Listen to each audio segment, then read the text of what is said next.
A good salesman will be able to sell a refrigerator or even ice to an Eskimo. Sales, a skill, a mindset, a rare talent, and indeed something which is quite scarce in a tough economy.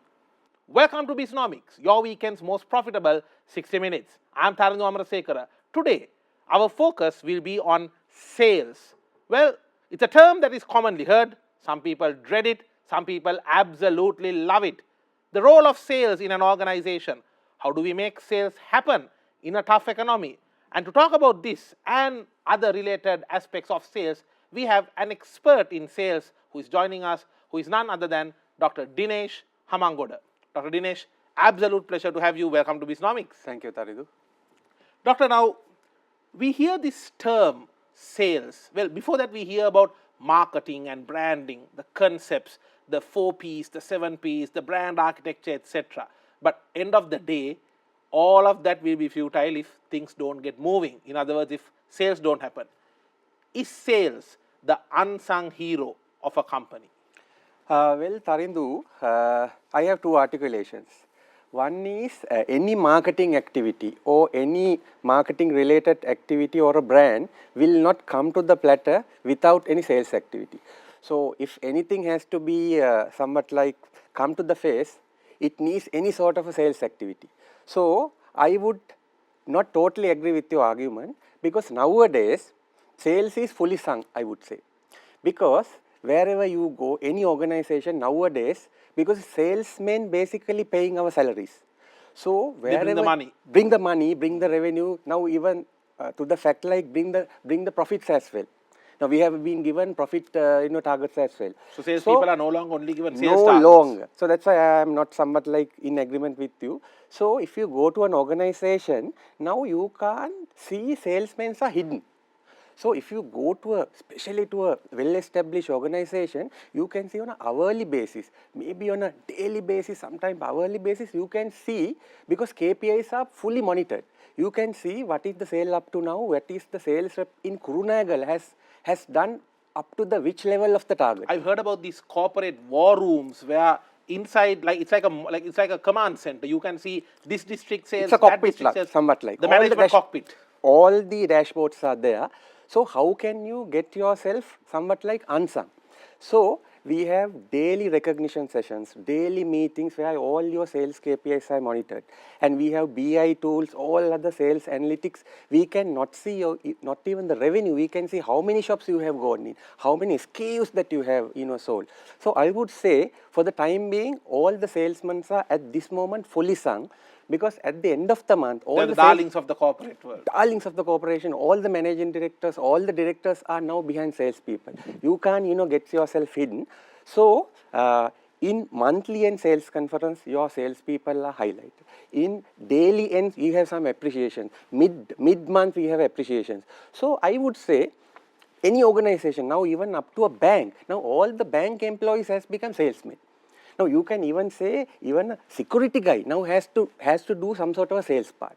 So wherever you go, salesmen are everywhere. So I would say nowadays those people are fully given visibility. That's my articulation.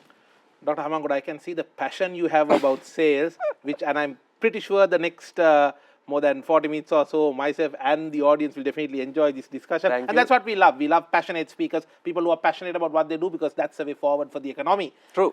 Now, in a tough economic time, do people still buy?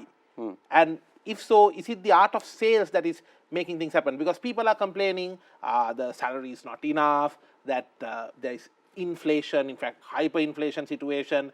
We don't have money to buy the basic commodities. How can we buy these various other items, etc.? And especially you're into FMCG, you're into somewhat of pharma-related businesses as the general manager sales at Hemas for FMCG brands. Do people still buy? I have a particular answer for your particular question. Not people buy, and we sell as well during tough times. Because it's a mind game. If you want to be positive in a tough economic situation, I mean, if your mind is fully conditioned for selling, you can do wonders. So basically, in a tough situation, your whole organization has to get into a out of the box mode. You have to analyze where the gaps are. You have to go into where the different avenues are for selling. You have to look for different distribution models. It can be a van selling, it can be a different, out of the box distribution model, and especially get into e-commerce area. E-commerce area, you can find lots of opportunities. First of all, you find the gaps, fill the gaps. Otherwise, then if the full environment is fully saturated, grab the sales from the competitor. If the fully environment is fully market is saturated, go to the market where the opportunities are. And if you have that, out of the box sort of, I would say lateral thinking, you can easily get lots of opportunities. We have found lots of opportunities in sales, front. So even in a tough time, I have seen a small WhatsApp picture today, a frying pan. Now, because of the pressurized economic condition of cooking oil prices are going up. Correct. That frying pan has been divided into two portions. One is for, I would say, egg frying. One is for a curry, heating. Correct. So Small innovation. Small innovation. In sales front, you can find lots of innovation. So I would say we have done it. Any salesman at any tough situation, once the mind is fully tuned, and if you can do lateral thinking, check where the opportunities are, especially go into data. Check where the opportunities are. You must be having your Salesforce automation data, and in sophisticated organization, you have BI tools, AI, lots of data will be available. So look at data and check. If the sale is not happening in Colombo, check whether what has happened to Goal, what has happened to Matali. And check. And correlate. Correlate. And check if you are selling in modern trade, what are the opportunities in modern trade? E-commerce platform. There can be so many opportunities. So my advice is to any organization, any tough situation, any tough condition, people would buy, you can sell. I would hate to be a competitor of yours because the way you said, grab the share from the competitor, I would dread to be a competitor of yours, Dr. Hamangoda. And what you said is right, because we saw even when the pandemic started and when the lockdowns came in, while some companies were thinking now people will not buy, etc. Doctor, the truth is that there were sometimes 20,000 rupee worth lamb chops being sold on some WhatsApp groups. Yeah. So there are people money who are willing to spend. There are people with money who are willing to spend, and they are looking for the right opportunity. We have to match that. Yes. Doctor, let's talk about how a smart salesman or salesperson or salesman or saleswoman can approach a tough market like what we are facing now, because we are facing what one would say the perfect storm. From one side, the inflation, then we have the lack of foreign currency. We are also having the issue with people's income kind of not growing at the best possible rate. And there's a lot of economic uncertainty as well. How should a salesperson approach? In other words, my question, let me rephrase this in a different way. It looks like there's a bad rain outside. How do you still go out? Because a simple umbrella doesn't seem to be enough. I think my previous answer still valid for this question as well. If you condition your particular phrase like problem or an issue and tune your mind that as a challenge, so everywhere you will see smart opportunities. So especially getting into different areas that you will find opportunities. In sales, there are so many opportunities, especially sales can be defined as, I'll explain it if time permits. There are two branches in sales, sell out and sell in. So especially if you touch upon this sell out in the point of purchase, you can do so many wonders. I mean, in terms of displays, in terms of doing consumer promotions, in terms of doing digital promotions. If you're really smart, my simple answer to is, if you tune your mind into a challenge phase, soldier sort of a mood, any tough situation, sales warrior, you don't need to be that smart. Whatever the smartness you have gained up to now is more than enough. That's my simple answer. And when you say that people are not buying, there's a concern that people are not willing to spend the money that they have. Truth is that they are not convinced enough to spend their money. Am I correct to say so? No. If you are selling, just say, dal, there can be some segments who are not selling dal. But you can approach people who have consumed less dal. You can just check people who have not got dal on right time, on right quantity, maybe in right, qualities. So you can approach them. The, Maybe the total deprived ones. Yes, total Sri Lankan dal consumption may have gone down, but if you are passionate, that's the beauty of a salesman. You can search and go and check where the opportunities are, and you can find out those people and sell. Otherwise, if the economy, if the conditions are tougher, I mean, there won't be any subject called selling. Selling means whatever the situation, you should be smart enough, you should be, intelligent enough to go ahead with your previous. So you are saying salesmen or saleswomen are actually problem solvers? They should find opportunities, check data, check gaps, especially seeing gaps and filling, and checking opportunities and go behind them. If you get into the opportunity seeking mode, you can see in terms of selling dal so many opportunities. But thing is, especially as Sri Lankans, we have a mindset, if there's a tough condition, as you said, if there's rain outside, you can go, you can play. But there are so many smart ways of selling under rain. Very interesting thoughts here, Dr. Hamangoda. We are going to come back to you on more details on that. Stay tuned. We will be back after this short break. This is BISNOMICS.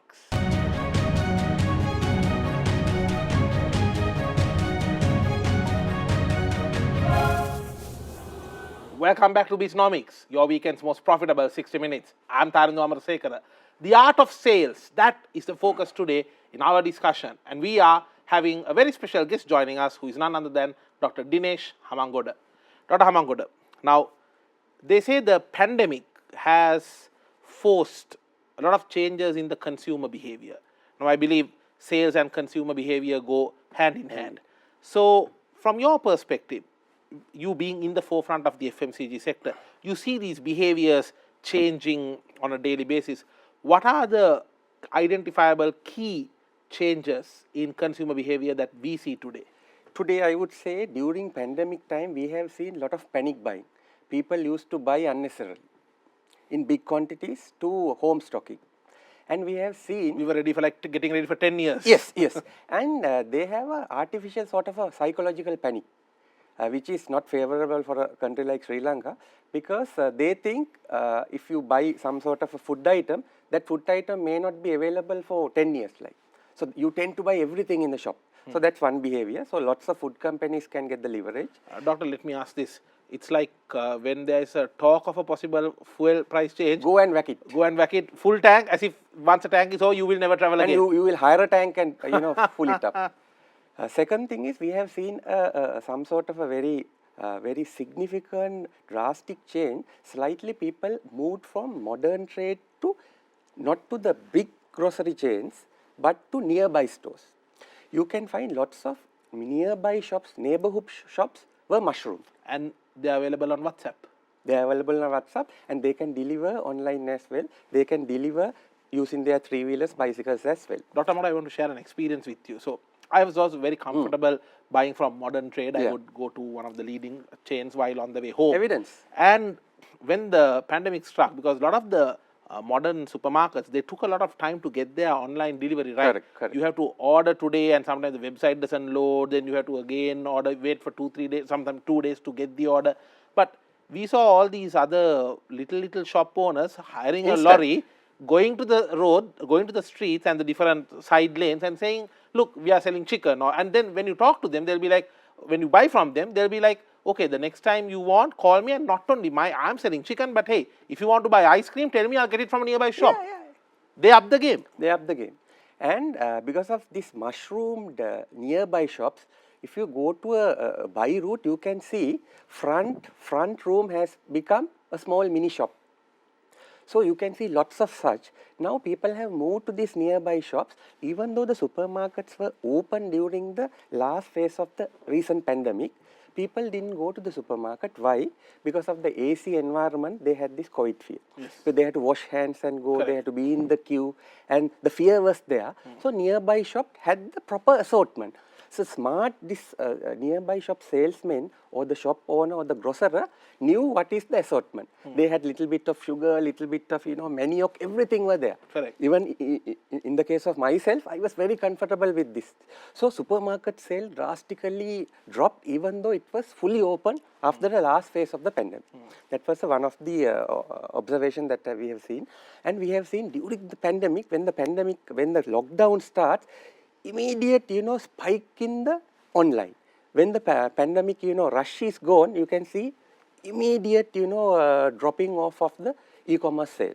And we can retain some sale. If the e-commerce sale was 100% during the pandemic, I wouldn't say it's still at 100%. I would say still it's at 35 to 40% still remain. So all the companies are now putting their all efforts to maintain that 30% or up. That's a good sign. Correct. In terms of shopper behavior, because we are ready for any sort of a environment. Second thing is, since people consumed, purchase more, the consumption, internal consumption also had become more. If you buy more sugar, if you have a feeling like sugar, you have enough sugar, enough jam in the refrigerator, you tend to eat and consume more. Sometimes it will get perish and you don't know. So lots of companies got this advantage as well. And during the pandemic, we have seen when you're in the panic mood, you're not that brand conscious. If you want to buy, you are particular about X brand, never mind, you go for the... I want to share a personal experience once again. We went for a lockdown for the very first time in March, I believe on a Friday. Then they again opened the country, Colombo district, especially for just a few hours on a Tuesday. Okay. And I went to the supermarket myself, and I looked for a smaller supermarket, like a mini mart at a petrol station, Right, because it had right. a lesser queue. Yeah. And I agree with Convenience you. store. Convenience store. And it was part of a bigger chain, but it was a smaller shop with lesser choice. But I bought brands that day I've never even heard of or considered in my life, but for the convenience. Correct, correct. Especially consumers, shoppers or buyers, shoppers were very particular about, food categories, especially skewed to babies. So baby food, baby categories were hot sellers. So those are the few, consumer and shopper behaviors we have observed during that time, which is pretty much apparent. What are the most common misconceptions about sales and the sales profession that people have? Oh, so many. I need 2 hours for that. So I would We can get a start today, and I'm definitely interested to get you back on another day, given the enthusiasm you show. Lovely. So most of the people think, even professionals, selling is a sales rep's jobs. It's not. So I would say, not like previous era, now sales is a full package. Nowadays, selling is not order taking. Selling has different branches. We have 2 major branches. One branch is sell in. Sell in means you go to a retailer or a supermarket or in front of a buyer, and with your PR and negotiation skills, with your analytical skills, put the product in, push. That is called push. Push strategy. And second one is, after pushing the products, you can't just hide away. Then you have to make sure once your product are sold, maybe on an online platform, maybe on the shelf, what are the strategies you have to make the product out from the shelf? Where the customer will come and pull it. That is called sell out. Okay. So sell in, you have lots of trade marketing activities as well. Correct. Along with negotiation skills. You have, buy 10 cases, take one, sort of a discount. Lots of trade discount, loyalty schemes, lots of pushing strategies are there. One part of selling. Second part of selling is once you dump the product, once you display that, how to, get the product out from the shelf. You have, that is called sell out. You have different branches in that. Visual merchandising and display is one branch.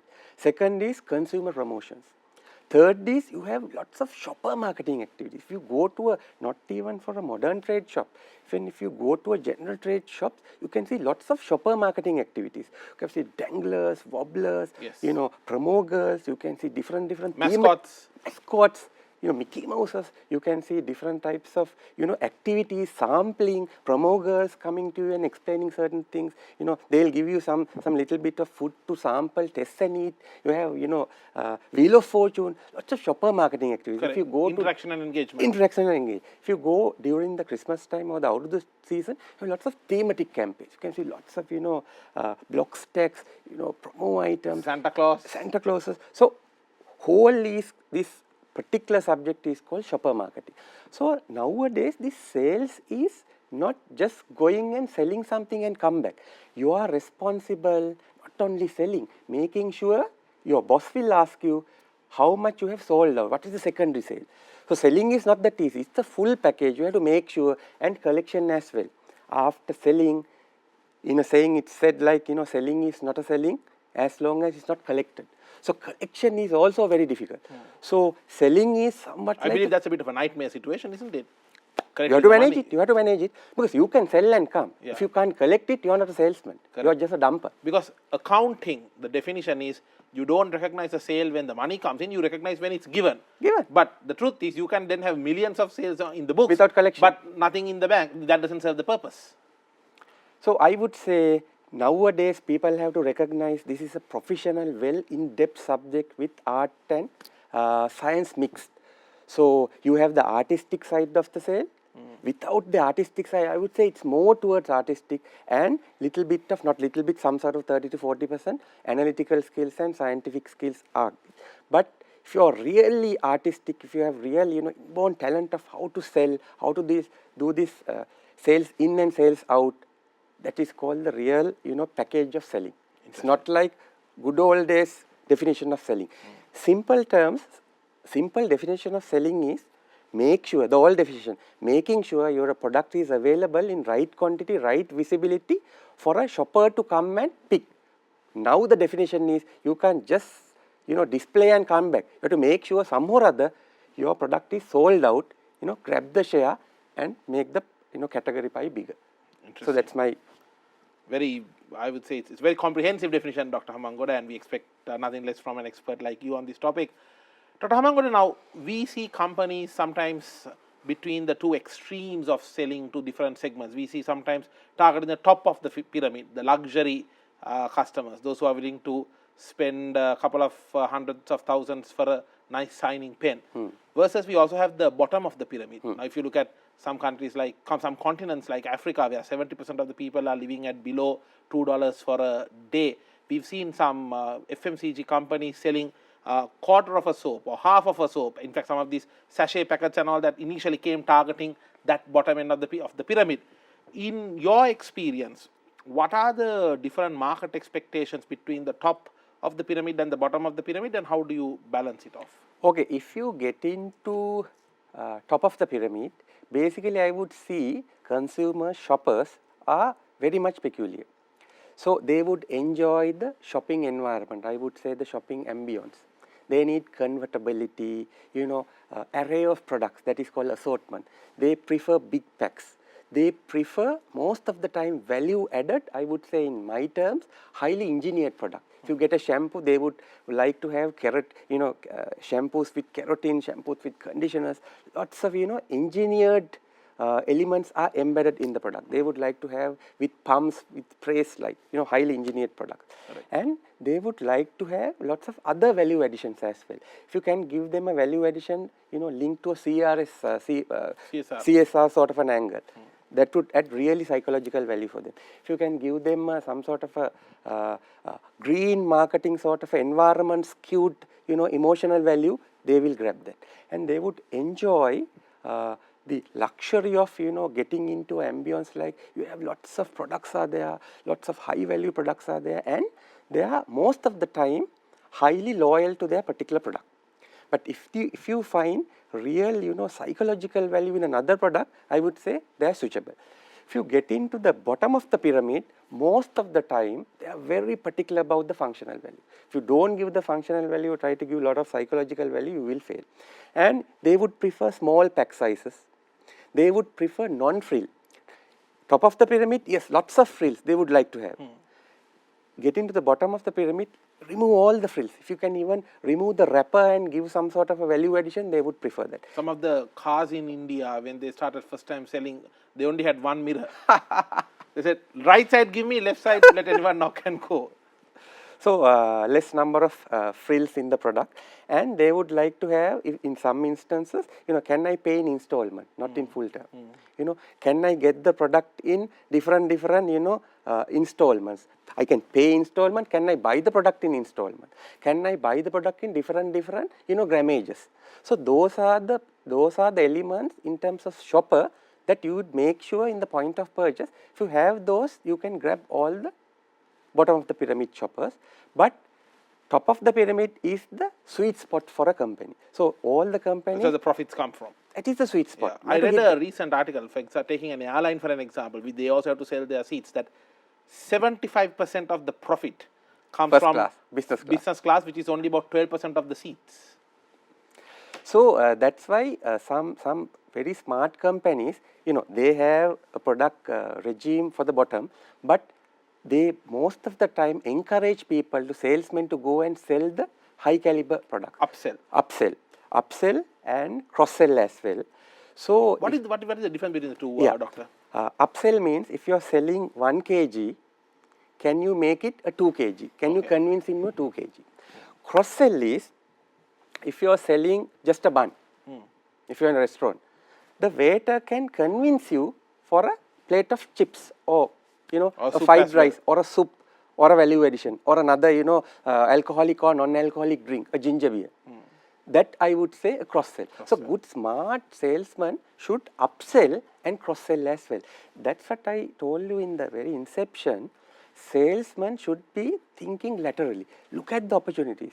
If you can sell a bucket of paint, you can obviously sell a brush and a sandpaper. See the opportunities. Salespeople should see lots of opportunities. So if you are a smart salesperson, don't forget about your bottom of the pyramid. Because bottom of the pyramid, you can grab new shoppers, give the sampling, get the brand populated. And it's a good place to catch them young or catch them and then create the journey. And slowly define your top of the pyramid and make sure whenever possible elevate the shopper to the top of the pyramid where you have the, the sweetest, I would say the the richest fruit? The richest fruit or the hot spot or the sweet spot. Some very insightful thoughts there, Dr. Hamangoda. Are we doing enough as a country to sell the concept of Sri Lankan products? Or if not, what can we do about it? Let's talk about that on the other side of this short break. This is BISNOMICS.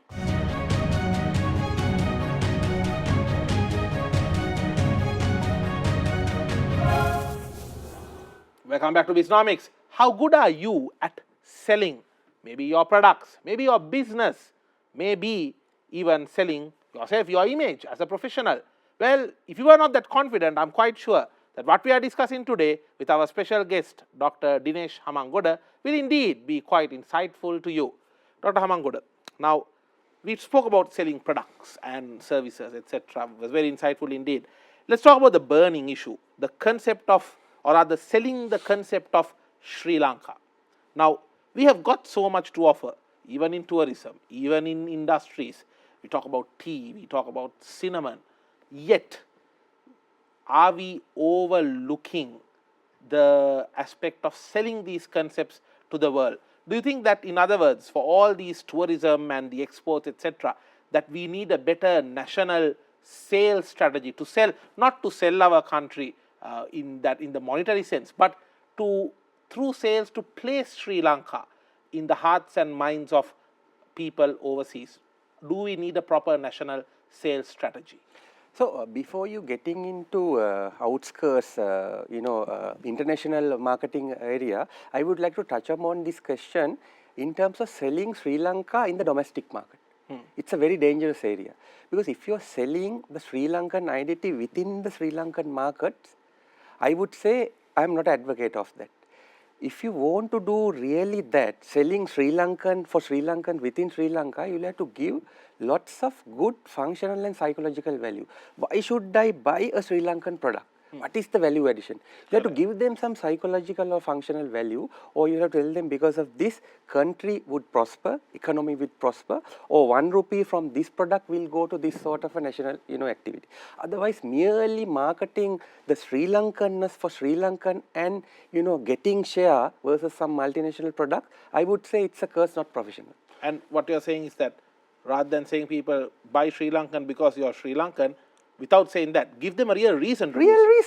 Why should I buy? Yes, for companies just to, make proper distinguishing factor between X product and Y product, yes, you can, highlight the national factor. But what is for the real consumer at the end of the day? What's the real value they get? What's the real value? If you are a good company, yes, promoting Sri Lankanness is okay. But make sure you have to offer at least some good psychological value. Paying this extra 1 rupee or buying this truly Sri Lankan product, what is my value? What is the psychological value? If you can't give it, don't merely, sell or market Sri Lankan products for Sri Lanka. When it comes to export level, international marketing, I would say mainly we don't need some sort of a sales strategy. We need a properly articulated marketing strategy, how these Sri Lankan brands or products should be positioned in different international markets. So I would make a clear demarcation before the marketeers come into the forefront and telling us this is the clearly articulated way of go to outskirts and sell. We can't just go here and there and sell Sri Lankan products without a proper marketing strategy. So I would feel, my personal opinion is, few Sri Lankan companies have got the real knack of going into outskirts with good Sri Lankan brands. They have understood. But in terms of a national strategy, I feel it's too early because we don't have a national marketing strategy to go on. Understood. Doctor, now for any young student who is planning to join the sales trade, what is your advice to them? The do's and don'ts, and also what skills will be helpful to them? Right, Tarun. There are so many articulations for this beautiful question, very timely questions, especially if youngsters are watching this program. If you are a youngster, ask yourself why you come into the field of sales.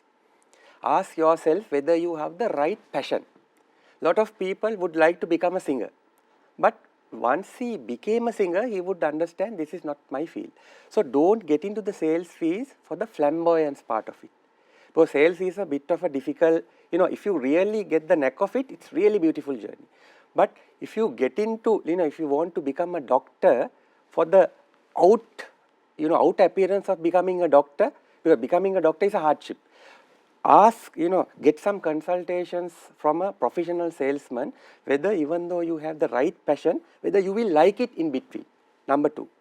And you will have to make sure psychologically, you will have to be ready to go to field. You will have to ask yourself whether you are a good PR person, whether you are a good people's person. Can you lead teams? Because sales is more about, in the initial stage, you will sell yourself. But when you become area sales manager, you will have to get the sales done. Are you good with people? Can you tolerate, people? Can you really mingle with people, motivate senior and young people, be with people, stay with dirt and dust? Are you okay for that environment? Are you willing to roll up your sleeve and get your hands dirty? Yes. Because sale is not a thing, you can't, manipulate from a AC, air conditioned room. So are you geared for that? Are you okay to go to Jaffna on a sales visit and, check the market and come back? Can you work with salesmen? Can you motivate them? And are you somewhat good at analyzing figures? Because some people are very good in selling and really the out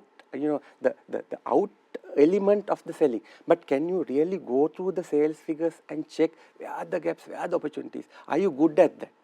Check yourself. And are you geared to take sales as a career? A lot of people getting to sale to become a brand manager. I wouldn't say that's some sort of a good approach, because sales is a very, it will give you a superb career path. Doctor, don't you think this is a social perception issue? Because Sri Lankan perception issue. Because, for example, a lot of the foreign friends whom I have, and when I ask them, they're like, no, when I was in my university days, I used to be on the street selling various products, and I made some contacts and so on. Whereas in Sri Lanka, if a lot of parents might be concerned if their son or daughter is having to do a sales job, and they'll be like, for the simple question, they'll be like, did we teach you so much to become a salesperson? Don't we have this Yes, I'll perception? give you a good example, or rather a metaphor. Now, if you get into a medical college, it will give you a lot of science. If you go to the engineering college, they'll teach you science. After that, they'll give you internship, and after probably a 1 year, 8 months time, you will become some sort of a fully fledged doctor. You can go and practice. But there aren't any institutes in Sri Lanka at the moment. They will teach you technical selling, give you an internship, and throw you to the field. There are no such institutes. So at the moment, you will have to go through the hardships. You have to get the artistic part of the selling. At the same time, you have to go through the scientific part of the selling. I would say it's 70% art, 30% science. Mixed package is the sales package. Ask yourself whether you are passionate to go through that, all the hardships. Once you get that, feeling, Now I am in the real, got the real feeling of selling. You are there, but to get there, it will be a very hectic journey. I am telling to the youngsters, selling is the most difficult but most sought after, highly paid profession at the moment in Sri Lanka. Ask many of the CEOs in manufacturing or the marketing companies, finding a good, you can find lots of people coming in for interviews, but finding the good caliber salesperson, even with experience or without experience, is extremely difficult task. You can find an engineer or a brand manager, but finding a good, capable salesman, Someone who can move the mountains. very difficult. So I am telling the youngsters, join to the sales. It's a very superb area Are to we be. discouraging, for example, do you see a trend where maybe when they are in school, that the students are kind of discouraged from getting into these sales, even when they are trying to do an event? I'll share a personal experience with you, doctor. So as a school leaver, I used to go for some of these education exhibitions, and then they would recruit me to be in their stall and to promote that particular university. So I was 18, you work for 2 days, and you at that time, I'm talking 2004, 5, probably this helps people to guess my age, but that's all right. 2004, 5 time period, I would have, I would go for and work for a weekend, and you get paid you get some good food, plus that was a big perk, but also you get about 2,000 rupees, and that time 2,000 rupees was a decent amount. And so I would get allocated to one particular university little outlet, and then I work with a foreign representative of the university, and I would get together and do the sales. And in one experience, this foreign university representative, he was very happy with how I was promoting the university, and he said, if you are ever interested in coming to UK, studying and joining an administration, talk to us, my university would like to have you. While the Sri Lankan party who was there was saying, in Sinhalese, I would say this, Apo, ude indam kadayak dala wage. And I'm like, isn't that the purpose of sales? Is that not the reason that I'm here? So do you see that there's a traditional mindset to kind of discourage and dislike the selling? Yes. From the very childhood age, especially Sri Lankans, they have few type of, profile jobs, doctor, proctor, engineer, accountant, sort of a thing. And now IT. Now IT, maybe 2-3 additions may have been there, but still sales is labeled as a lower level doer's job, because people still think sales is a sweaty job. Sales is repping, sales is begging, sales doesn't have any respect. If a daughter comes home and says, my boyfriend is into sales, apo sales karid. Sales karid. So ask yourself this question, tell me any organization who can run nowadays without a sales director or a sales team. Only the closed ones. Even a boutique. Yeah. Only the closed and dead companies can be there. So it's a superb profession, and world, Sri Lanka, good or maybe high profile or low level or whatever the profile, all the companies look for good salespeople. So I invite people to join and get into this real journey. It's a superb journey. Understood. So we need to cut this bad perception from the very I would say from the school days. Nip it in the bud. Dip it in the bud and give a flavor of this. Sales is not being a sales rep. Sales rep is being sometimes a sales engineer. Correct. There are so many fields. So if someone can, organization like Slim Sim, they are promoting this in the fields of sales in a proper manner. Yes. So I think in nowadays Sri Lanka, now we have gained some equity, some recognition to sales. Lots of intelligent people from the very beginning started joining to the They see it as a career. They see it as a career. That's a good start, doctor. Yes. Doctor, on a final note, for a brand to remain in the hearts and minds of the people, which I believe leads to repeated sales afterwards, what would your insight and advice be to a business owner? To a business owner, I am not willing to give you some sort of a marketing lecture. I am going to tell you little bit of common sense. Sure. For an entrepreneurial type of a business owner. Absolutely. Not a brand manager, not a marketing That's director. what we need. First thing is, ask yourself whether you are truly giving good value to the consumer. Especially, are you really good at functional value?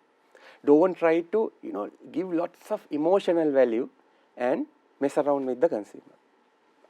And ask yourself whether you are over the period of time deteriorating that value. If you are selling some sort of a lunch packet, are you removing some elements and giving the same lunch packet, telling the same lunch packet, you have removed some, good quality elements. Make sure your product quality remains same. And if you have given, because brand is a promise. Brand is something that you're putting into the consumer's mind. Make sure that promise is not broken till the end. If the promise is broken, you will have to properly communicate that. So my simple advice is, don't remove your benefits from the equation and be truthful. Be really truthful to the consumer. There can be QA issues. Make sure your product goes to the consumer with right good quality. And if your product is giving lot of good value, functional and emotional, I am telling you, in the initial phase, you may need little bit of marketing, but you can remove your additional expenditure that you are spending for marketing. Virtually, you can remove the marketing budget and give that benefit to the consumer, because if the product is really giving value, it will go mouth to mouth, and your product quality will get spread among many consumers. Correct. And without any marketing, people will come and grab your product. Word of mouth is the best marketing. Word of mouth is the best. And I can't tell good Sri Lankan examples in this forum. I know good products. They virtually do zero marketing, but there's a high demand even in supermarket for that particular product. Dr. Dinesh Hamangoda, it was an absolute pleasure having you here on BISNOMICS, and you share a lot of thoughts, a lot of insights, very passionately. We love a passionate guest. Wishing you good luck with all the good endeavors you are doing, and thank you very much for joining us today. Thank you, Tarindu, for inviting me. Thank you. Well, you heard it from the expert. Sales is not just a sales rep's job. Sales is not just about pushing away the product. It's a very holistic approach. Without sales, no company can operate or survive or thrive in today's day and age. And we hope that the insightful ideas shared by our special guest, Dr. Dinesh Hamangoda, will help you in the coming week to make more sales and make your business thrive among this uncertain and tough economy. With that, we wrap up today's episode of BISNOMICS. No matter what business you may be in, sell well and have a profitable week ahead. I'll see you with the next episode.